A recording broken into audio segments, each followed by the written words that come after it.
За, жаргал сайхан ерөнхий прокурорыг Монгол Улсын ерөнхийлөгч өөрийн бүрэн эрхийн хүрээнд удирдуулан дамжуулахаар улсын их хурлд оруулж ирж байна. Өчигдөр улсын хурлын бүтцийн байгууллага болох Монгол Ардын намын бүлэг хууль зүйн байнгын хороогоор хэлэлцэж дэмжсэн. За, өнөөдөр чуулганы нэг сургалт нар ингээд хэлэлцэж байна. За, ер нь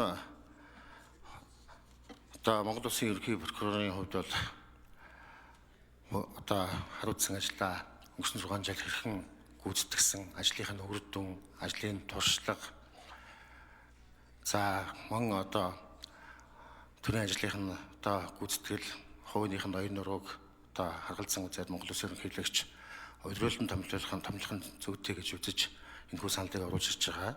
За, энэ агуулгаар нь дэмжиж байгаамаа. За, 2019 онд томилогдсон 6 жил ажиллалаа. За, энэ хугацаанд бол төрийн хүний хууль бүтээсэн үүргээ хангалттай биелүүлж шударга ажилласан гэж харж байгаа. За, 2017 онд прокурорын тухай хууль шинжилэн найруулагдаж батлагдсан. За, энэ хуулиар бол прокурор дотроос улсын ерөнхий прокурорыг томилдог ийм шин зохицуулалттай болсон юм байна. 2020 онд батлагдсан энэ хуулиар бол 10 жил мэргэжлэр ажилласан Монгол Улсын иргэнийг ерөнхий прокурор томилох ийм зохицуулалттай байсан. Ийм учраас тухайн үед бол нэг намын дарга хүртэл улсын ерөнхий прокурор томилогдох ийм хэрэгцсэн боломж байсан. Тэр чагуулаараа томилогдоод ажиллаж исэн сая бүр өдөр жишүүн Тэмүүжин гишүүд бол ярьж байгаа.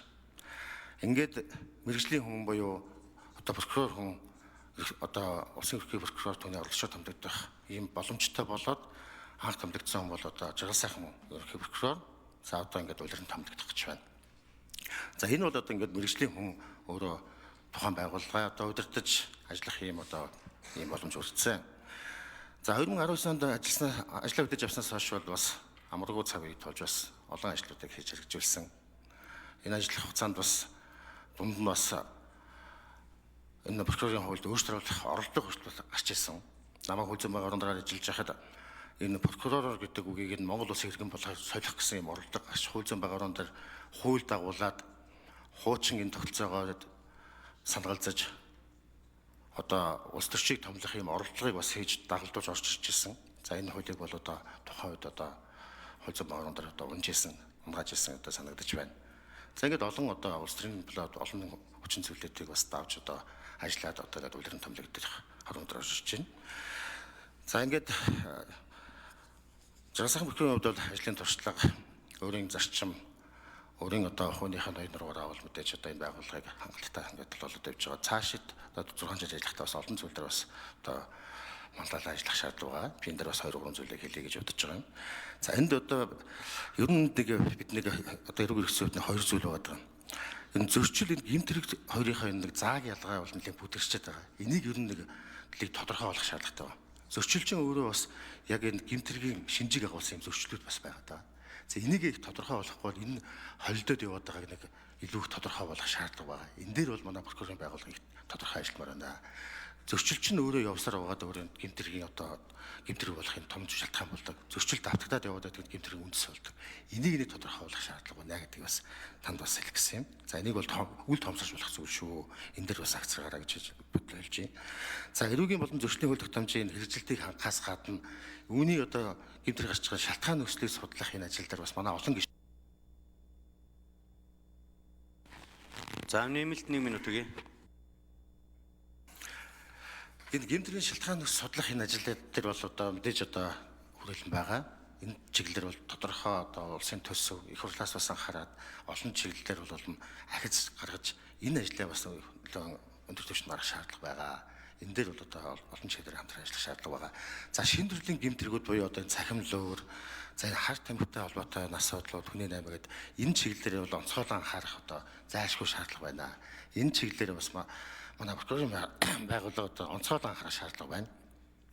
За, энэ хар тамхины асуудал бол нэлээд хүндрэлтэй байдал төрсөн шүү. За, 2030 он гэхэд хэрэглээ бол 40% гэсэн судалгаа гаргасан байж байгаа. За, энэ чиглэлээр хууль зүйн байнгааруудаа хамтарч томоохон үндэсний хэмжээний ийм арга хэмжээнүүдийг авч хэрэгжүүлэх шаардлагатай байгаа гэдгийг бас прокурорын байгууллагын нөхцөлтэй бас хэлье гэж бодож байна. За, энэ чиглэлээр том хөтөлбөрүүдээ гаргаад цогц байдлаар энэ асуудлуудаа За мөнхөд гэрш үг хэллээ. Дашдондгийн Ганбат гişүн. Асуулт асууж үг хэлээ.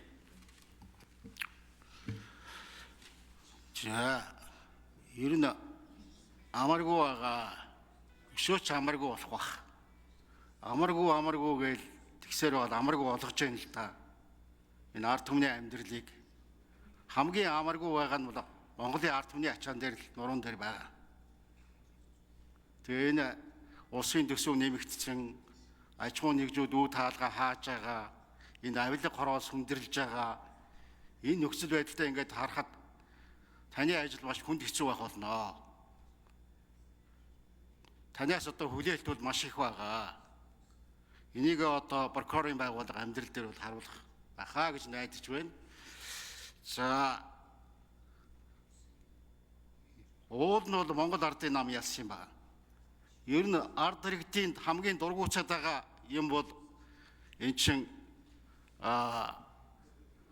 хуулийг биелүүлдэг, хуулийн доор амьдардаг ард түмэн бол хуулиас гадуур дархалгдсан ийм хулгайчуд байгаа байхгүй юу?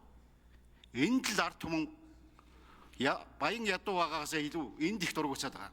Шудраг ёсыг хүсэмжлээд байгаа. Тэгээ энэ ардын намч гэсэн одоо намч юм уу юу ч юм энэ бүлэглүүдийн хоорондох арчилсан намыг яриач яах вэ? Ийм л болчиход байгаа. Би яагаад энийг яриад нөгөө үндсийг яриад байгаа байхгүй юу? Өнөөгийн нөхцөл байдлыг. Уул нь бол энэ ардын намд алчиг залуучууд байна авдрын ухвал. Энэ Инквайр, Абокер, Батамгалан